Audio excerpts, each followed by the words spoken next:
Big week of college football last week, another big week this week, plus all the realignment talk.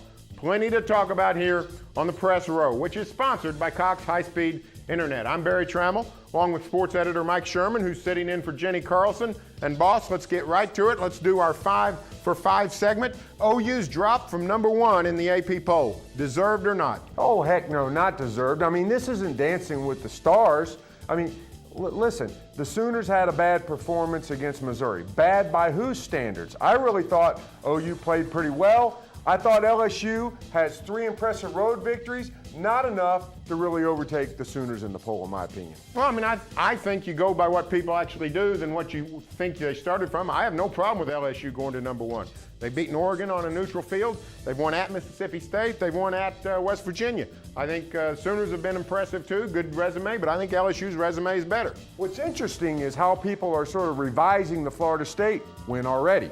Florida State loses to Clemson, and all of a sudden, they're a second division team in the ACC. Yeah, no. I don't see it. I think that road win stands up and walks tall. Clearly, there's nothing wrong with OU's resume. It's a great road win. It stays a great road win. I was there. I saw the atmosphere.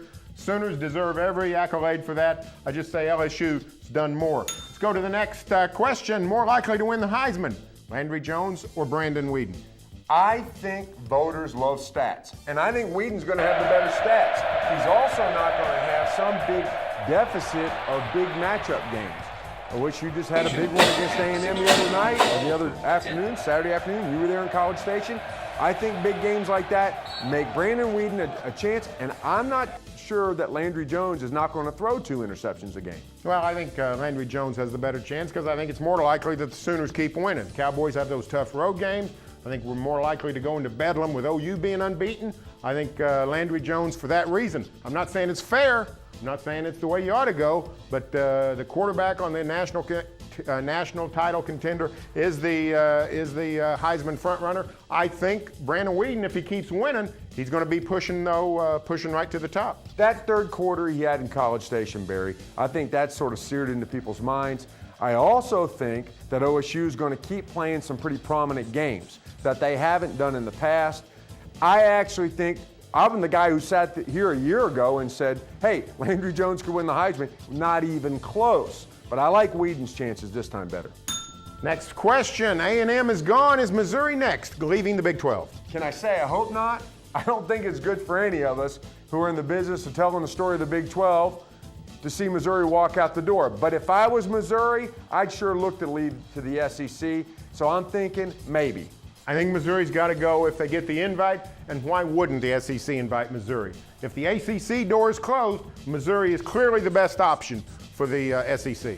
And also, Missouri, they're starting websites. They love to build websites at Missouri. Their journalism school is really good, in case you haven't heard. But Missouri is all fired up about going to the SEC. This is what walked A&M out the door. The fan base got energized about the idea. Next thing you know, they're gone. Could it happen at Missouri? This Big 12 has not been a good caretaker of its members. Everyone is antsy. Everyone is skittish. Everyone is looking to leave. You can't blame Missouri for going. Let's go again. Walk-on mania. Better story. Dan Bailey, OSU and Dallas Cowboys, or Dom Whaley, the phenom at OU? Won't you come home, Dom Whaley? I like Dom Whaley, just for the way he's playing and the fact that he plays real tackle football. I love kickers. I love them on my fantasy league team when they make long field goals. But Dom Whaley, this is the stuff of legend here. It's happening right for us. From Langston to OU starter, couldn't get on the field at Langston, now a starter, and the best is probably yet to come with Dom Whaley. I'm going with him.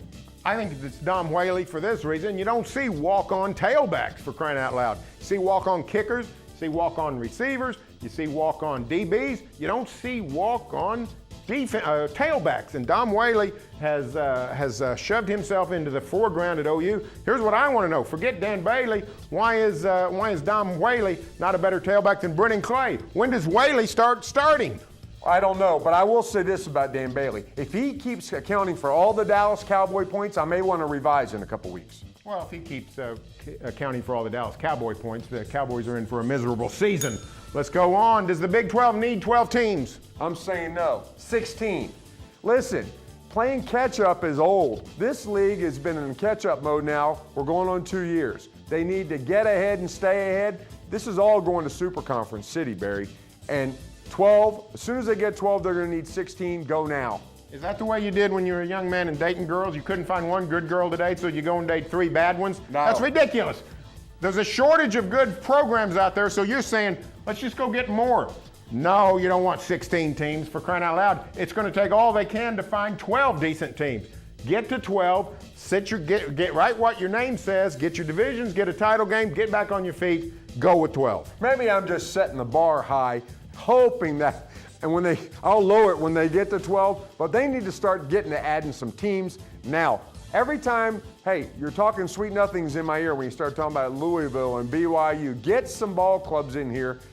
Beef up this schedule. Let's get the league back the way it used to be. Well, the league's never going to get back where it used to be, but maybe it can get back to being mathematically correct. That's going to do it for this segment of the Press Row. Stay tuned for further college football coverage every day in the Oklahoman and here on News OK. And remember, Press Row is sponsored by Cox High-Speed Internet.